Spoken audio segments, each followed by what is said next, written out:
수십 년 동안 군공항 소음 피해에 시달려온 광주광역시의 한 마을.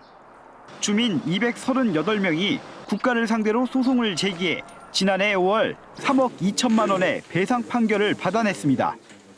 그런데 65명은 아직도 배상금 7,700만 원을 받지 못했습니다. 소송을 대리한 변호사가 배상금을 대신 수령하고도 일부 주민에겐 지급하지 않은 겁니다. 변호사가 지난해 말까지 지급 약속을 지키지 않자 주민들은 횡령 혐의로 고소했습니다. 우리 마을 주민들에게는 굉장히 큰 돈입니다. 농사지어주고 수입도 쉽지 않고 그런데. 광주광역시의 또 다른 변호사는 의뢰인에게 공탁금을 돌려주지 않아 횡령 혐의로 검찰에 송치됐습니다. 해당 변호사는 재산 반환 청구 소송에서 이겨 수령한 공탁금 8천만 원을 자신의 생활비로 쓴 혐의를 받습니다.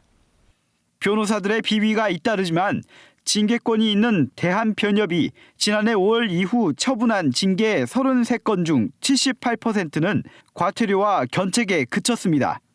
양형 기준 같은 것들을 좀 제대로 정상적으로 확립을 해서 국민적인 신뢰를 확보할 수 있는 그런 수준의 징계를 할 필요가 있는 거죠.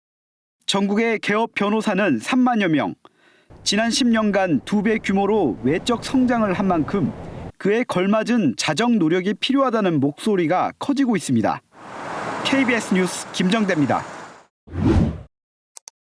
지난해 200억 원대 부정대출로 전 은행장과 건설업자 등 8명이 재판에 넘겨진 광주저축은행 비리 사건. 검찰 관계자를 통해 수사를 무마해주겠다며 수억 원을 챙긴 광주 지역 한 변호사도 연루돼 있었습니다. 최근 광주의 또 다른 변호사도 횡령 혐의로 검찰에 송치됐습니다. 의뢰인의 공탁금 8천만 원을 빼돌려 생활비로 쓴 혐의를 받습니다. 법을 수호해야 할 법조인들의 일탈은 믿고 사건을 맡긴 의뢰인의 신뢰를 저버린 것은 물론 지역사회도 실망감을 주고 있습니다. 자정이 필요하다는 목소리가 나오는 이유입니다. 사법처벌과 별개로 변호사법에 따라 대한변호사협회가 징계권을 갖고 제명이나 정직, 과태료 처분을 내릴 수 있습니다. 제명이나 정직은 변호사업이 중지되는 강력한 제재입니다. 그러나 법조계 안팎에서는 실제 내려지는 징계 대부분이 수위가 낮다는 지적이 끊이지 않고 있습니다.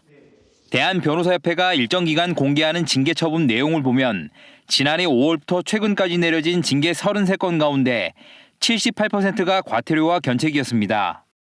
변호사 징계에서 양형 기준 같은 것들을 좀 제대로 정상적으로 확립을 해서 변호사 집단에 대한 국민적인 신뢰를 확보할 수 있는 그런 수준의 징계를 할 필요가 있는 거죠.